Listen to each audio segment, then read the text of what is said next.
मंगलाचरण करते हैं। सवण्णु सवदंसी निम्मोहावीराय परमेष्ठी वंदितु ते जगवंदा अर्हंता भवजीवेहिम। बोले श्री खजाराचंद्र भगवान की जय। आचार्य श्री कुंद कुंद स्वामी की जय। आचार्य गुरुवर विद्यासागर समय सागर जी महाराज की जय। मुनि पुंगव श्री 108 सुधा सागर जी महाराज की जय। हम सभी का ये परम सौभाग्य है कि हमें आचार्य कुंद कुंद स्वामी के महान ग्रंथ अट्ठपाहुड़ के अध्ययन का अवसर मिल रहा है। चारित्र पाहुड़ चल रहा है। आज हम 2 गाथाओं का अध्ययन करेंगे, क्रमशः गाथा क्रमांक 18 और 19। ये दोनों गाथाएं सम्यक्त्वाचरण चारित्र की अंतिम गाथाएं हैं और इसके बाद फिर संयमाचरण चारित्र की ओर हम आगे बढ़ रहे हैं। सम्यक्त्वाचरण चारित्र में जो निर्जरा होती है और संयमाचरण चारित्र में जो निर्जरा होती है, दोनों के अंतर को इन गाथाओं में और स्पष्ट किया जा रहा है, महिमा बताई जा रही है। चलिए प्रारंभ करते हैं। गाथा क्रमांक 18 उच्चारण।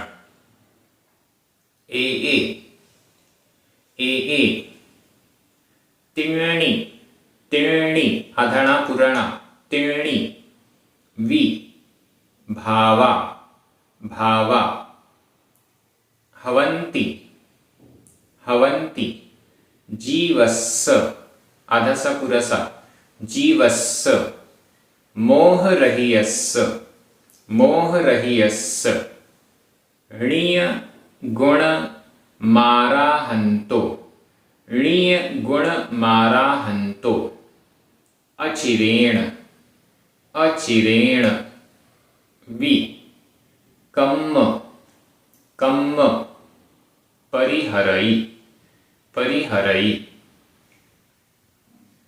ए तिण्णि विभावा ए तिण्णि विभावा हवन्ति जीवस्य मोहरहियस्य हवन्ति जीवस्य मोहरहियस्य ऋणीय गुण माराहंतो ऋणीय गुण माराहंतो अचिरेण विकम्म परिहरई अचिरेण विकम्म परिहरई।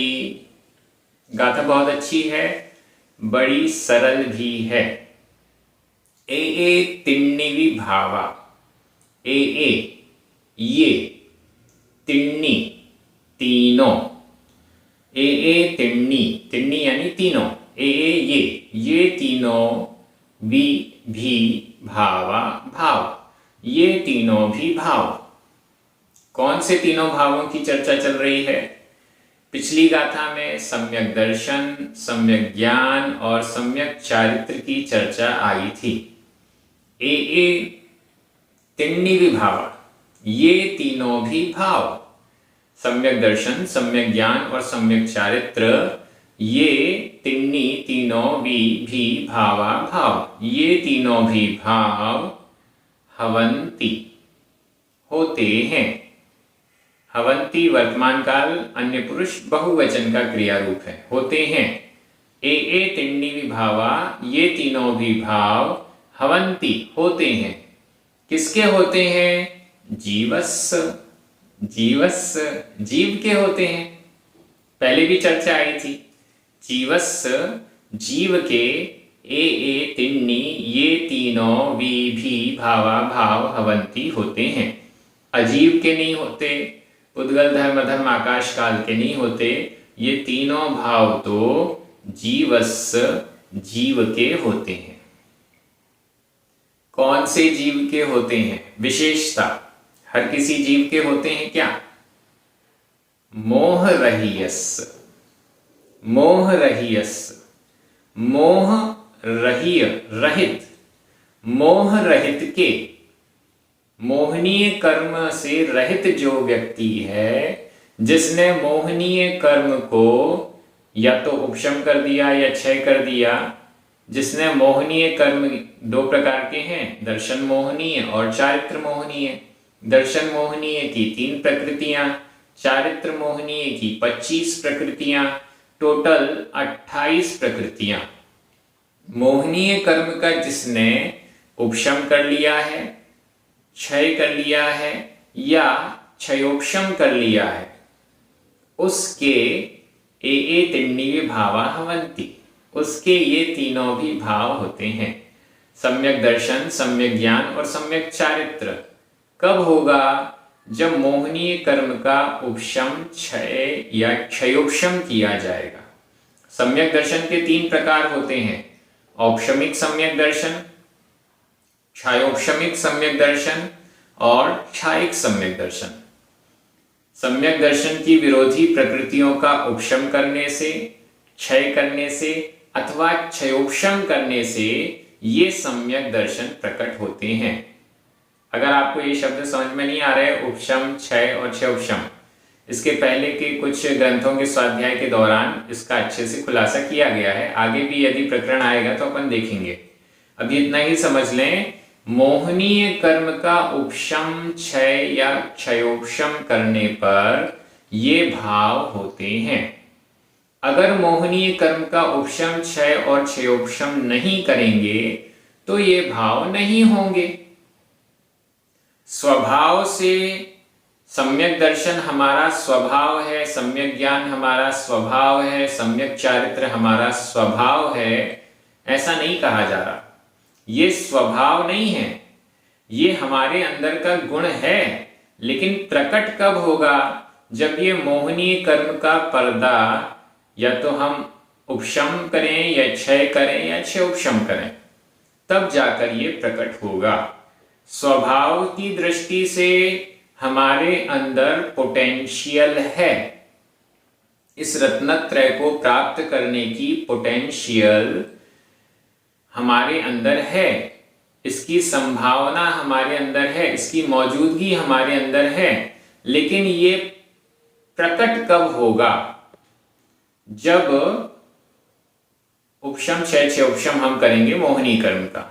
एक बीज में वृक्ष बनने का पोटेंशियल होता है, एक बीज में वृक्ष बनने का, फल फूल से सहित विशाल वृक्ष बनने का उसमें अंदर ही, उस बीज के अंदर ही वह क्षमता होती है, वह सामर्थ्य होती है।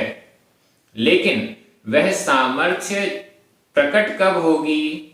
जब पूरी प्रोसेस, पेड़ बनने की, वृक्ष बनने की पूरी प्रोसेस अपनाई जाएगी, तब जाकर वह बीज वृक्ष के रूप में परिवर्तित हो पाएगा। उसी प्रकार से हमारे अंदर भी इस रत्नत्रय को प्रकट करने की योग्यता है, सामर्थ्य है, पोटेंशियल है। लेकिन जब तक हम मोहनीय कर्म का उपशम, क्षय, क्षयोपशम नहीं करेंगे, जब तक हम पूरी प्रोसेस को नहीं अपनाएंगे, तब तक ये प्रकट नहीं होगा। ऐसा हमें समझना चाहिए। और भी इसमें उदाहरण लगाए जा सकते हैं। मोह रहियस्य जीवस्य, मोह से रहित जीव के ए तिण्णीव भावा हवन्ति, ये तीनों भी भाव हवन्ति होते हैं। आगे क्या है? नीय गुण माराहंतो, नीय निज, गुणम आराहंतो, संधि विच्छेद कर लें। गुणम, ण में आधा मा, बिंदी जो लगी हुई है वो है आधा मा। आराहंतो, बड़ा आ, आधा मा और बड़ा आ मिलकर मा में बड़े आ की मात्रा हो गई। गुणम आराहंतो, णीय गुणम, णीय निज, गुणम गुण, निज गुण, निज गुणों की आराहंतो, आराधना करता हुआ। आराहंतो वर्तमान कृदंत का प्रयोग है, आराधना करता हुआ, निज गुणों की आराधना करता हुआ। पर पदार्थ की आराधना करता हुआ नहीं, निज गुण की आराधना करता हुआ। जो रत्नत्रय का धारी होता है वह पर पदार्थों के प्रति आकर्षित नहीं होता, वह तो निज पदार्थ, निज गुणों के प्रति आकर्षित होता है, वह तो निज गुणों की आराधना करता है। जो जीव के निज गुण हैं, ज्ञान, दर्शन इत्यादि, उन निज गुणों में ही वो डूबा रहता है, लीन रहता है। णी गुणम आराहंतो, निज गुणों की आराधना करता हुआ, अचिरेण वी कम परिहरे। अचिरेण, अचिर, अचिर, चिर यानी लंबा समय, अचिर लंबा समय नहीं, बहुत कम समय में। जो मुनिराज मोह रहित होकर रत्नत्रय को प्राप्त करते हैं, रत्नत्रय जिनके पास है, और ऋणीय गुणम आराहंतो, निज गुणों की आराधना करते हैं, वे अचिरेण, अचिर काल में, बहुत कम समय में, कम कर्मों को भी कर्मों को भी, अन्य कर्मों को भी, शेष कर्मों को भी परिहरई, परिहार करता है।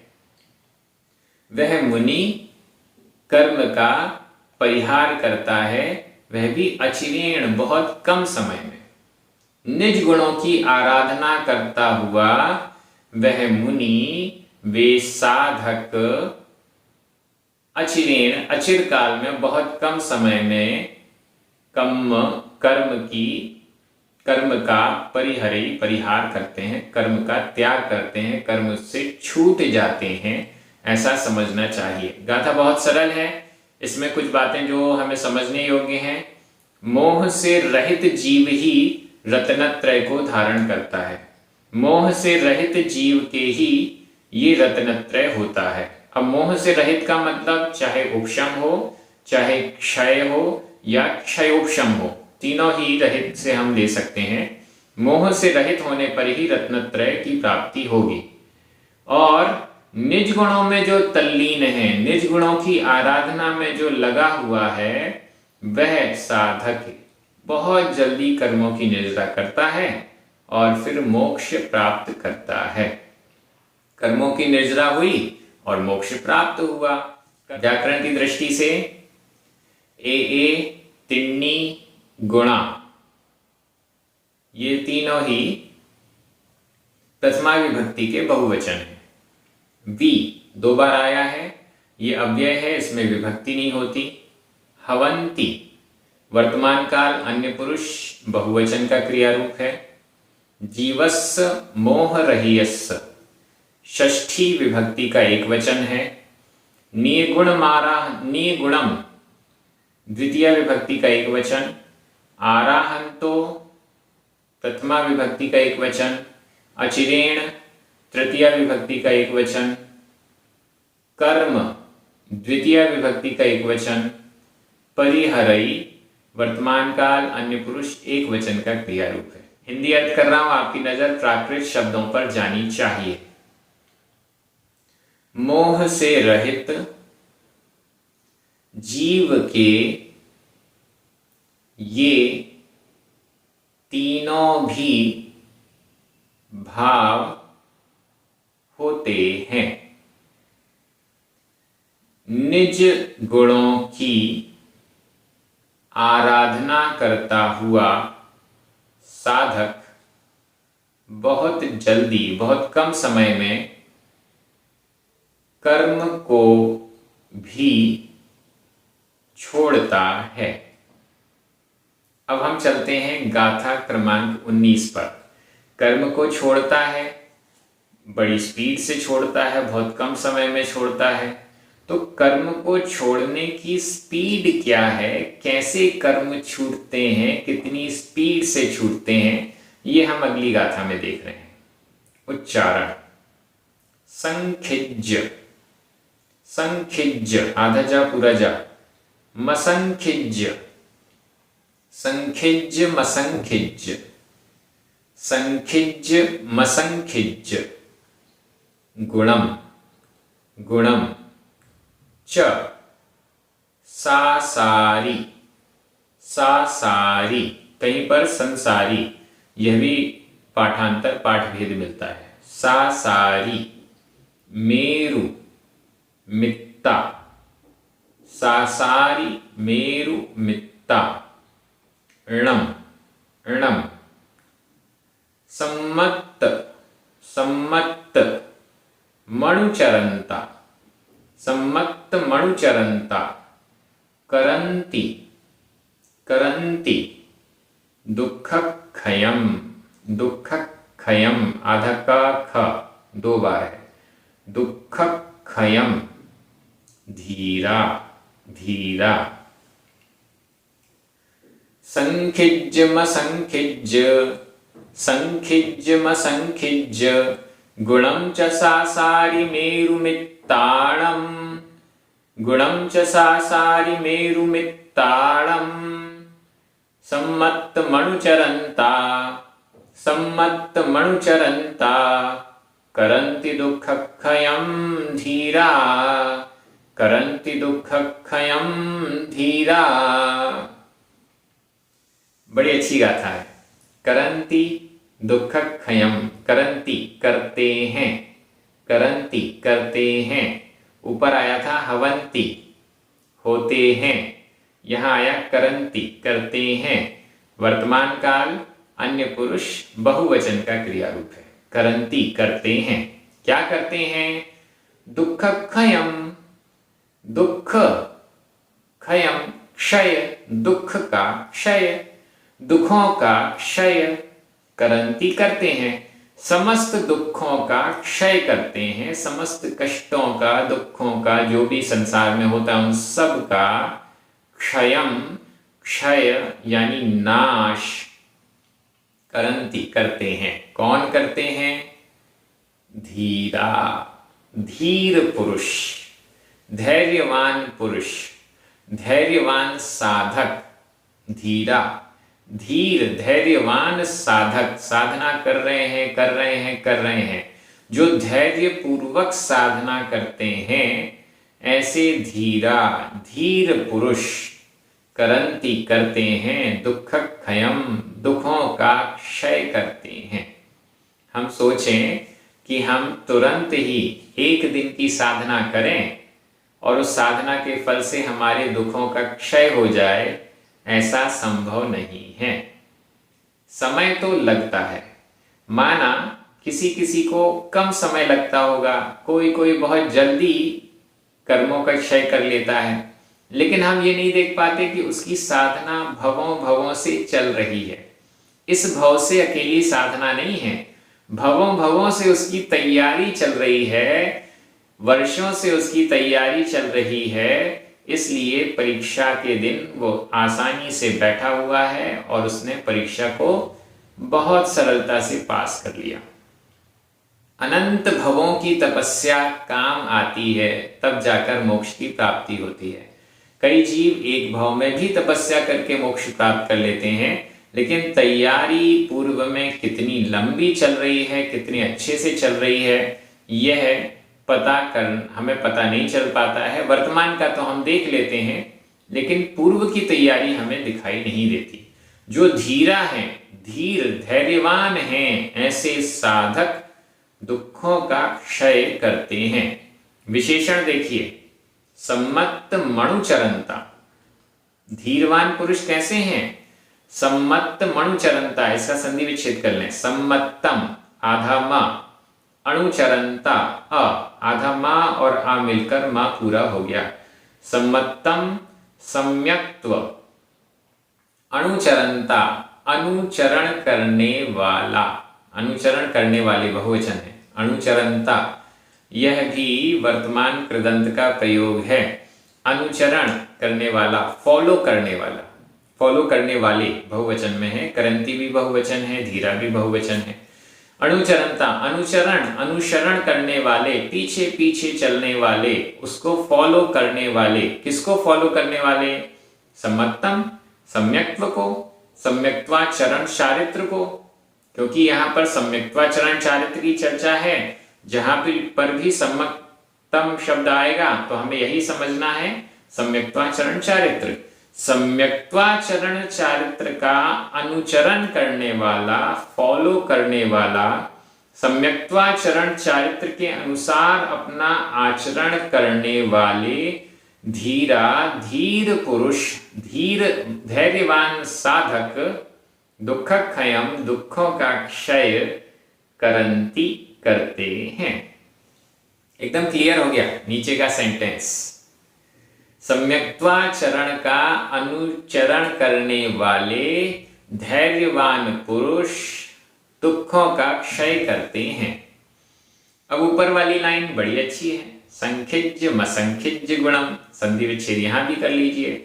संखिज्यम, ज में बिंदी यानी आधा मां, असंखिज्य आधा मां और मिलकर मां पूरा हो गया। संखिज्यम संख्यात, असंखिज्यम असंख्यात, गुणम, गुणम शब्द दोनों में लग जाएगा। संख्यात गुणा और असंख्यात गुणा,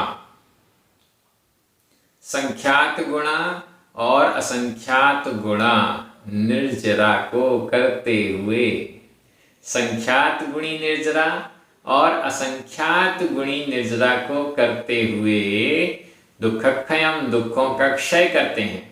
संख्यात गुणित रूप से और असंख्यात गुणित रूप से। ये च शब्द आया, च का मतलब और, लास्ट में णम आया है।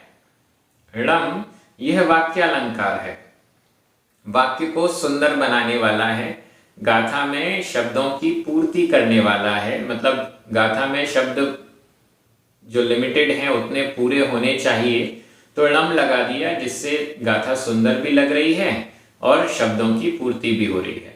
इसका अर्थ कुछ भी नहीं होता है। तो संखिज्यम असंखिज्य गुणम, संख्यात गुणा और असंख्यात गुणा कर्मों की निर्जरा करते हैं। कौन करते हैं? जो सम्यक्त्वाचरण चारित्र को धारण करते हैं वो संख्यात गुणी निर्जरा करते हैं। जो सम्यक्त्वाचरण चारित्र को धारण करते हैं, जो सम्यक्त्वाचरण चारित्र का अनुचरण कर रहे हैं, वो संख्यात गुणी निर्जरा करते हैं। और जो संयमाचरण का फॉलो कर रहे हैं, जो संयमाचरण को फॉलो करते हैं, वे असंख्यात गुणी कर्मों की निर्जरा करते हैं। संख्यात गुणी और असंख्यात गुणी में क्या अंतर है? संख्यात जिसको गिना जा सकता है वह है संख्यात, और जिसको गिना नहीं जा सकता है वह है असंख्यात।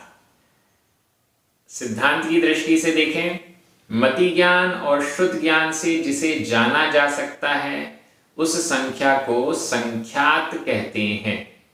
मति ज्ञान और श्रुत ज्ञान से जिस संख्या को न जाना जा सके, मात्र मनः पर्याय ज्ञान, अवधि ज्ञान और केवल ज्ञान से जाना जा सके, वह है असंख्यात। इसके बाद अनंत भी ले लीजिए। अनंत किसे कहते हैं? जिस संख्या को मति ज्ञान, शुद्ध ज्ञान, अवधि ज्ञान और मनः पर्याय ज्ञान, ये चारों ज्ञान नहीं जान सकते, केवल ज्ञान ही जान सकता है, उसे अनंत कहते हैं। यहां पर संख्यात गुणी कर्मों की निर्जरा और असंख्यात गुणी कर्मों की निर्जरा। एक सम्यक दृष्टि जीव मिथ्या दृष्टि जीव की अपेक्षा, भद्र परिणामी मिथ्या दृष्टि की अपेक्षा, भद्र परिणामी मिथ्या दृष्टि जो बहुत जल्दी सम्यक दर्शन प्राप्त करने वाला है, ऐसे मिथ्या दृष्टि जीव की अपेक्षा एक सम्यक दृष्टि जीव संख्यात गुणी अधिक कर्मों की निर्जरा करता है। और जो चारित्र को, संयमाचरण चारित्र को धारण कर रहा है, वह असंख्यात गुणी। असंख्यात गुणी मतलब जिसकी गिनती नहीं है, हमारे मति ज्ञान और शुद्ध ज्ञान से हम जिसे गिन नहीं सकते, इतना अधिक संख्या वाला निर्जरा वह चारित्र वाला करता है। तत्वार सूत्र में एक सूत्र आया है, सम्यक दृष्टिर श्रावक विरतानंत वियोजक दर्शन मोह क्षपकोप शमकोप शांत मोह क्षीण मोह जिनाह क्रमशो संख्येय गुण निर्जरा। अर्थ आपको भले समझ में नहीं आया, सूत्र तो सुन लीजिए। इस सूत्र में बताया गया है कि क्रमशः असंख्यात गुणी निर्जरा करते हैं ये लोग। तो यहां संख्यात और असंख्यात गुणी निर्जरा होती है, इसका डिफरेंस कैसे समझें? सासारी मेरु मित्ता, मित्ता मात्र, सासारी, सासारी सरसों, सरसों का दाना होता है, सरसों का दाना बहुत छोटा होता है। और मेरु, मेरु पर्वत, सुदर्शन मेरु कितना विशाल होता है। दोनों की निर्जरा का डिफरेंस क्या है? संख्यात गुणी निर्जरा तो सरसों के दाने के समान है, और जो असंख्यात गुणी निर्जरा है, जो चारित्र के द्वारा होती है, वह मेरु पर्वत के समान है। कहां पर? सरसों का दाना, एकदम छोटा सा सरसों का दाना, और कहा? विशाल सुदर्शन मेरु, 1,40,000 योजन बड़ा। कितना डिफरेंस है। सम्यक दृष्टि जितने कर्मों की निर्जरा करता है, वह तो सरसों के दाने के बराबर है। फिर से सुन लीजिए, सम्यक्त्वाचरण चारित्र वाला जितनी निर्जरा करता है, वह तो सरसों के दाने के समान है, संख्यात गुणी निर्जरा है। और एक चारित्र वाला, संयमाचरण चारित्र वाला जो निर्जरा करता है, वो मेरु पर्वत मात्र, मात्र यानी बराबर, मेरु पर्वत के बराबर इतना विशाल है। कहां? सरसों का दाना, और कहां? सुदर्शन मेरु की विशालता। ये हमें यहां पर समझनी चाहिए। संख्यात और असंख्यात का ये डिफरेंस है। विभक्तियां देख लेते हैं। संखिज्यम असंखिज्य गुणम, सासारी मेरुमित्ता, सम्मत्तम, दुःखक्षयम। इन सब में द्वितीय विभक्ति का एक वचन है। च और णम ये दोनों ही अव्यय हैं। अणुचरंता यह प्रथमा विभक्ति का बहुवचन है, और धीरा यह भी प्रथमा विभक्ति का बहुवचन है। अणुचरंता वर्तमान कृदंत का प्रयोग है। करंती वर्तमान काल अन्य पुरुष बहुवचन का क्रिया रूप है। विभक्तियां हो गई। अब मैं हिंदी अर्थ कर रहा हूं, आपकी नजर प्राकृत शब्दों पर जानी चाहिए। सरसों का दाना और मेरु के बराबर संख्यात गुणी, असंख्यात गुणी कर्म की निर्जरा को करता हुआ, सम्यक्त्व का अनुचरण करते हुए धीर साधक, धैर्यवान साधक दुखों का क्षय करते हैं। इस प्रकार से ये दोनों गाथाएं बहुत अच्छे से हो गई। आगे जो भी गाथाएं आ रही हैं वो बहुत बहुत बहुत महत्वपूर्ण है। संयमाचरण चारित्र का व्याख्यान इसके बाद आचार्य कुंद कुंद स्वामी प्रस्तुत कर रहे हैं। यह संयम असंख्यात गुण श्रेणी निर्जरा कराने वाला है, सभी के लिए बड़ा महत्वपूर्ण है। हम कितना फॉलो कर पाते हैं ये मैटर नहीं करता, लेकिन हमें पता तो चले कि हमें क्या करना है।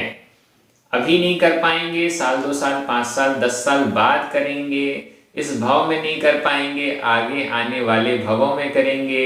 लेकिन चारित्र का पालन किए बिना मोक्ष नहीं जा सकते। इसलिए चारित्र का पालन करना तो जरूरी ही है। निश्चित रूप से आज यदि हम समझ लेंगे तो कल हमारे काम आएगा। इसीलिए सभी से निवेदन है कि बहुत ध्यान से इन सभी गाथाओं को हम पढ़ते जाएं। आप सभी को बड़ा आनंद आ रहा है, सभी को बहुत अच्छा लग रहा है।